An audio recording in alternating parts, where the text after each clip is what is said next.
성도 여러분 안녕하세요. 2016년 7월 25일 토요 묵상의 말씀입니다.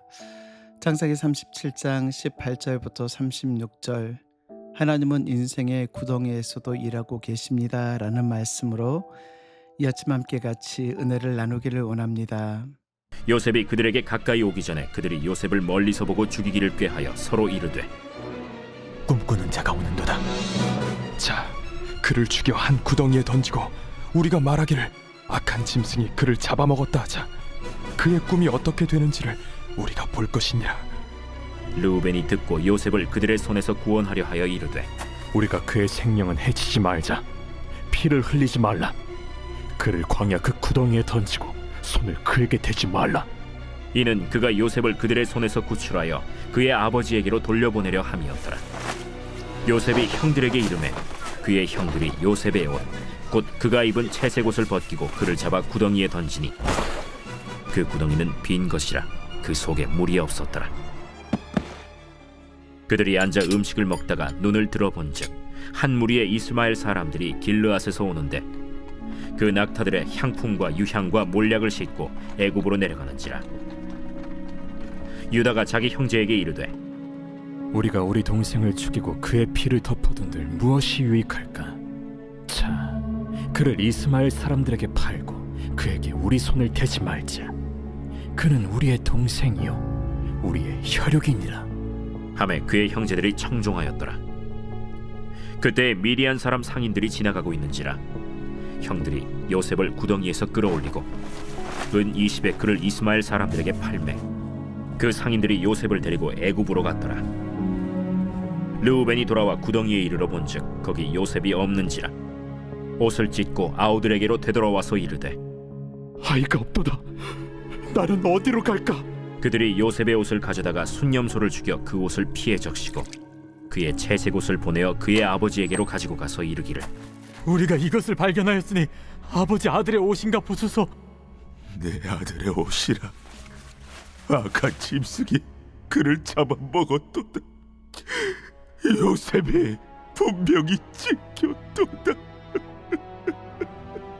하고 자기 옷을 찢고 굵은 배로 허리를 묶고 오래도록 그의 아들을 위하여 애통하니 그의 모든 자녀가 위로하되 그가 그 위로를 받지 아니하여 이르되 내가 슬퍼하며 서울로 내려가 아들에게로 가리라 하고 그의 아버지가 그를 위하여 울었더라. 그 미디안 사람들은 그를 애굽에서 바로의 신하 친위대장 보디발에게 팔았더라. 사랑하는 성도 여러분, 때로는 우리의 인생에 이해할 수 없는 구덩이를 만날 때가 있습니다. 열심히 살았는데도 갑자기 어려움이 찾아오기도 하고요. 믿었던 사람에게 배신을 당하기도 하고 좋은 뜻으로 선한 뜻으로 시작한 일이 오히려 오해를 받기도 하고 하나님의 말씀에 순종했는데 형편은 더 나빠지는 것처럼 보일 때가 있습니다. 그럴 때 우리는 질문하죠. 하나님, 왜 이런 일이 일어났습니까? 하나님께서 정말 나와 함께 하시는 것이 맞습니까? 이 고난에도 하나님의 뜻이 있습니까? 라고 하며 하나님께 질문합니다. 오늘 본문에 등장하는 요셉은 문자 그대로 구덩이에 던져집니다. 그를 구덩이에 던진 사람은 낯선 원수가 아닌 바로 그의 형들이었죠. 요셉은 아버지의 심부름을 받고 형들의 안부를 확인하러 갔을 때 형들은 멀리서 요셉을 보는 순간 그를 죽일 계획을 세웁니다. 그러나 오늘 본문은 우리에게 중요한 사실을 보여주고 있습니다.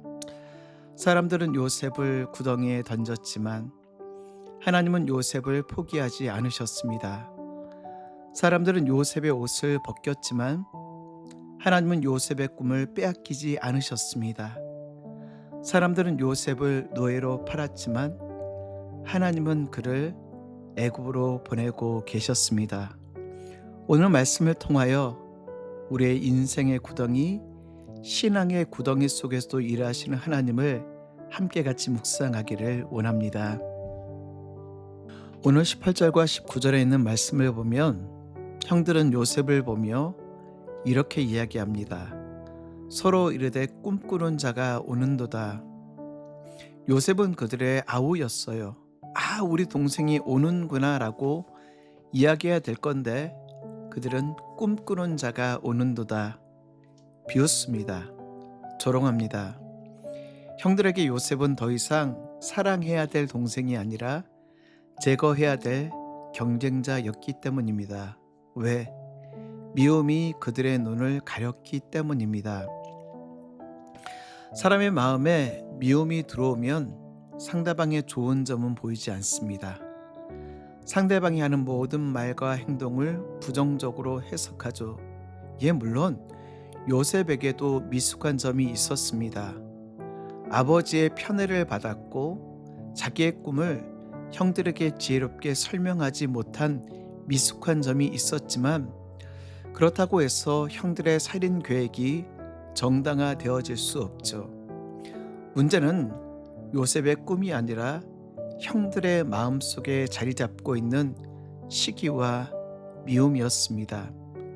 성도 여러분, 이 감정을 방치하면 비교가 되고 비교는 시기가 되고 시기는 미움이 되고 미움은 결국 서로의 마음을 파괴하는 서로의 몸을 파괴하는 파괴적인 행동으로 이어집니다.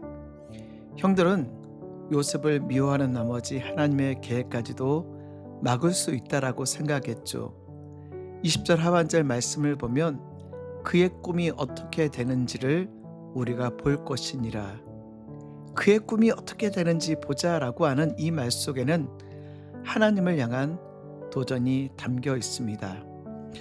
사랑하는 성도 여러분, 누군가의 미움 때문에 낙심하지 마십시오.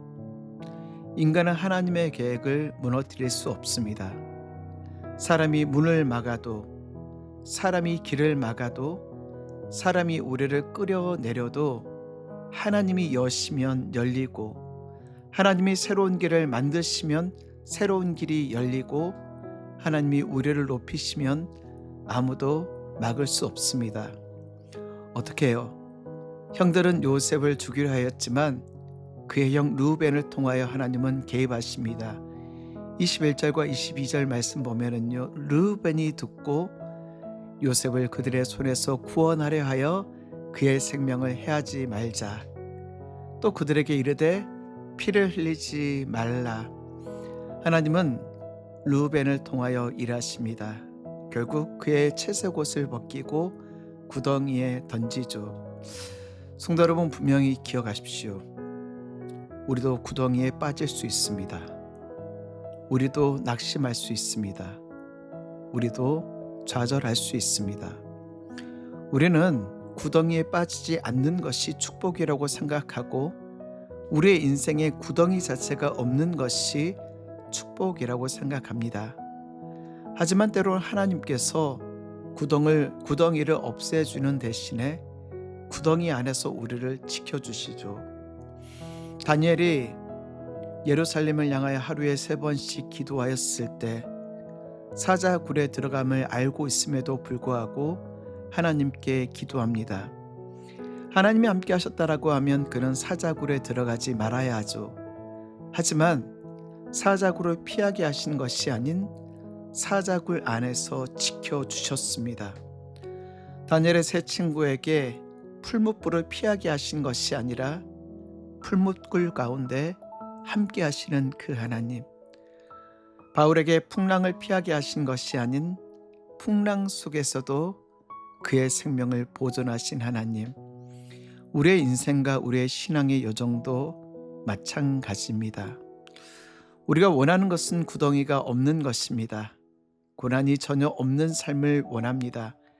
하지만 때로는 하나님께서 구덩이 가운데 우리를 몰아넣으시고 구덩이 가운데서 우리가 헤매이지만 분명한 사실은 고린도전서 10장 13절 말씀, 하나님은 미쁘사 너희가 감당 못할 시험을 당함 허락하지 아니하시고 시험 당할 즈음에 피할 길을 내사 너희로 능히 감당하게 하시느니라. 아멘. 성도 여러분, 지금 구덩이 속에 있다고 느끼십니까? 캄캄한 어둠 가운데 있다라고 생각하십니까? 자세히 살펴보십시오. 하나님께서 이미 남겨두신 은혜가 있음을. 자, 이 구덩이는 끝이 아니라 하나님의 과정이었습니다. 오늘 마지막 36절 그 미디안 사람들은 그를 애굽에서 바로의 신하 친위 대장 보디발에게 팔았더라. 이 구절만 보면 요셉의 인생은 계속 내리막길입니다.